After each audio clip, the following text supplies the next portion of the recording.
জুবিন গাৰ্গ কিয় শুদ্ধ সেই সম্পৰ্কে মই মোৰ সম্পূৰ্ণ ব্যক্তিগত মতামত দিব বিচাৰিছোঁ। প্ৰথমতে আহিছোঁ সেই ব্যক্তিগৰাকীৰ মানসিকতালৈ যিয়ে জুবিনক বাধা প্ৰদান কৰিলে।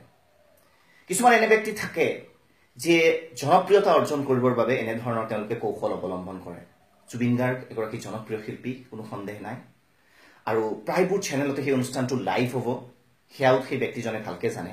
গতিকে জুবিনক আহি বাধা প্ৰদান কৰাৰ লগে লগে আচলতে সেই ব্যক্তিগৰাকীয়ে নিজকে জাতীয় নায়ক ধৰণৰ এটা ভাৱ তেওঁৰ মনত আহিছিল নেকি, সজাব বিচাৰিছিল নেকি? যদি আহিছিল, এয়া সম্পূৰ্ণ তেওঁৰ এটা ভ্ৰান্ত আৰু ভুল ধাৰণা।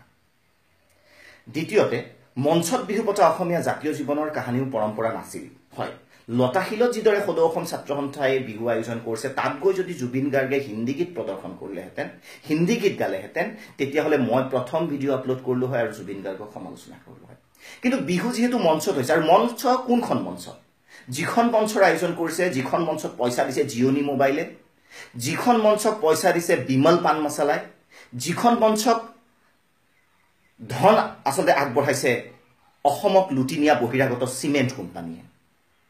গতিকে সেই মঞ্চ বিহুত এটা হিন্দী গীত, তাকো নিজৰ সৃষ্টিৰ হিন্দী গীত, নিজৰ সুৰৰ এটা হিন্দী গীত প্ৰদৰ্শন কৰাটো মই ভাবোঁ কোনো ধৰণৰ অপৰাধ হ'ব নোৱাৰে।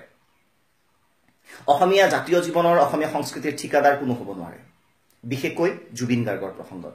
মই জানো আজিৰ প্ৰজন্মৰ, বিশেষকৈ 10ৰ পৰা যদি আমি 40 বছৰ বয়সৰ যিসকল আছে, সেইসকলৰ ভিতৰত অধিকাংশই অসমীয়া গান কেৱল আৰু কেৱল মাত্ৰ জুবিন গাৰ্গৰ বাবেই শুনে, আৰু মই হয়তো তাৰে ভিতৰত এজন।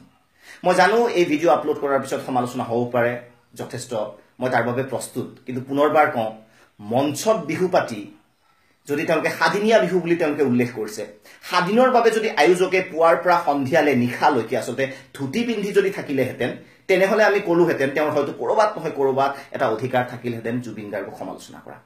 সাত বিহু বুলি কোৱাৰ লগে লগে সাত বিহুত যিহেতু হিন্দী গীত গাব নাপায়, চাহাবী ষ্টাইলৰ লং পেণ্টো পিন্ধিব নাপায়। গতিকে সেই লং পেণ্ট আপুনি যেতিয়া পিন্ধিছে, 7 দিন আপুনি সংকল্প প্ৰথমতে গ্ৰহণ কৰক যে 7 দিন মই ধুতি পিন্ধিম ৰাতিপুৱাৰ পৰা নিশালে, অসমীয়া জাতীয় সংস্কৃতিৰ মই পৰম্পৰাটো অক্ষুণ্ণ ৰাখিম। উপদেশতকৈ আৰ্হি ভাল, বিশ্বনবী হজৰত মহম্মদে কৈ গৈছিল। মই ভাবোঁ প্ৰথমতে আয়োজকসকলে আৰ্হি স্থাপন কৰিব, তাৰ পাছত তেওঁলোকে উপদেশ দিব, আৰু বিশেষকৈ জুবিন গাৰ্গক। ধন্যবাদ।